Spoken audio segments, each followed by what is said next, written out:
Lecture de la première lettre de Saint Paul apôtre aux Corinthiens, chapitre 5, versets 1 à 8.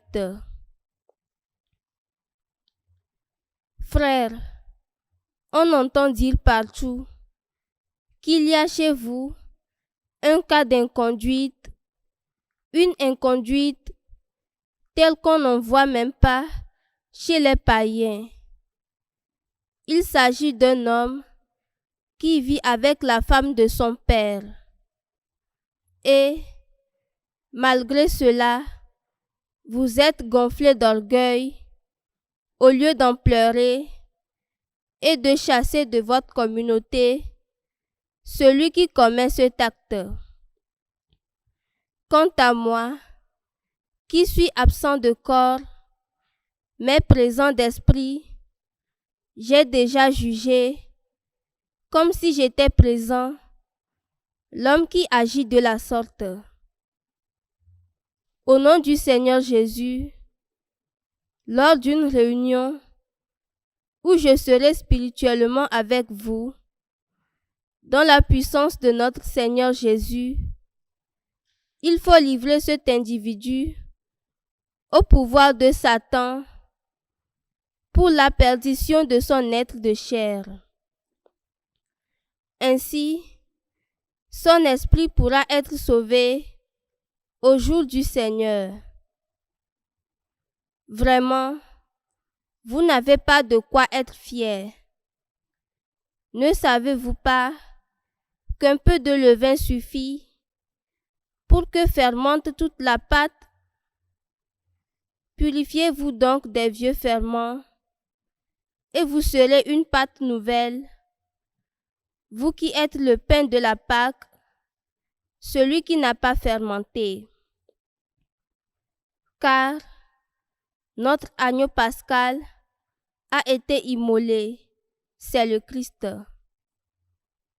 Ainsi, célébrons la fête, non pas avec de vieux ferments, non pas avec ceux de la perversité et du vice, mais avec du pain non fermenté, celui de la droiture et de la vérité.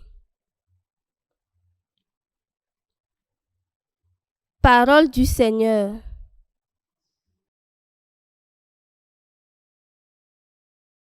Seigneur, que ta justice me conduise. Seigneur, que ta justice me conduise. Tu n'es pas un Dieu ami du mal.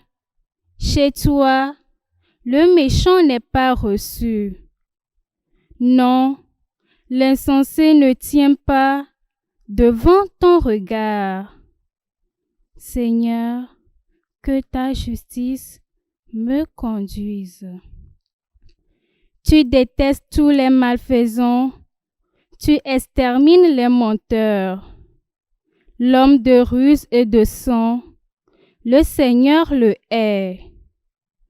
Seigneur, que ta justice me conduise.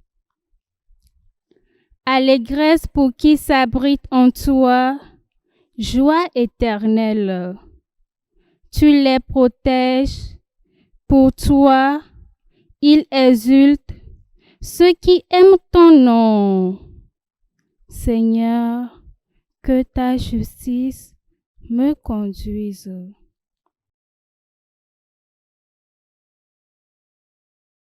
Acclamation de l'Évangile. Mes brebis écoutent ma voix, dit le Seigneur. Moi, je les connais et elles me suivent.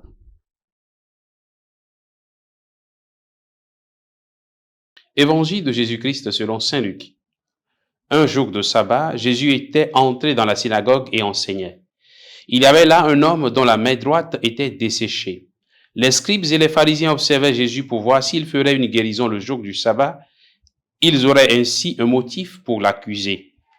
Mais lui connaissait leur raisonnement et il dit à l'homme qui avait la main desséchée, « Lève-toi et tiens-toi debout là au milieu. » L'homme se dressa et se tint debout. Jésus leur dit, « Je vous le demande, est-il permis le jour du sabbat de faire le bien ou de faire le mal, de sauver une vie ou de la perdre ?»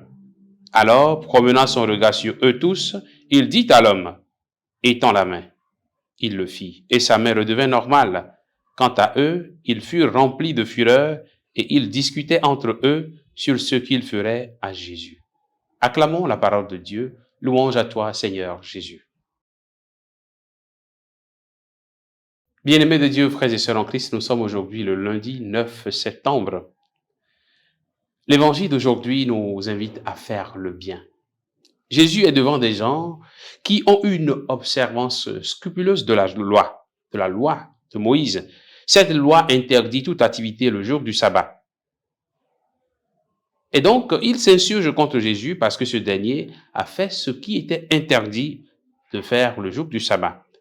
Pour nous aujourd'hui, la leçon principale que Jésus nous donne, c'est de faire du bien. Jésus nous enseigne par son attitude et ses paroles aujourd'hui qu'il nous faut faire le bien, peu importe les situations. Il est devant une situation interdite, mais le bien à faire à cet homme est beaucoup plus important que l'interdiction. Nous n'avons pas besoin de conditions pour faire le bien. Nous n'avons pas besoin du regard des autres pour faire le bien. Nous n'avons pas besoin de leur reconnaissance pour faire le bien. Le psaume 36, au verset 27, nous dit « Évite le mal, fais ce qui est bien ». Prenons le temps de cette journée, frères et sœurs, pour faire du bien à nous-mêmes, mais aussi autour de nous. Faisons du bien tant qu'il est possible de le faire.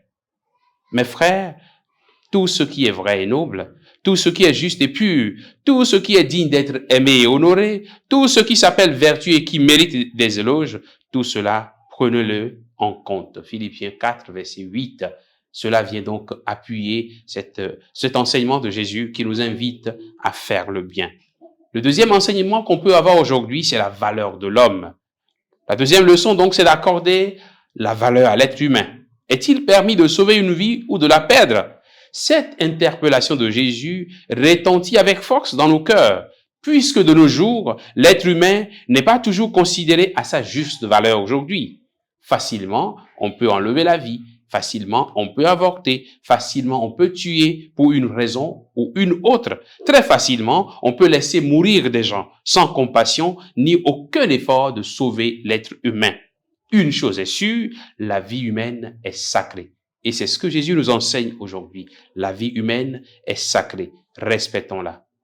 Que le Seigneur, dans cette journée, nous bénisse et qu'il nous garde dans sa paix, au nom du Père et du Fils et du Saint-Esprit. Amen.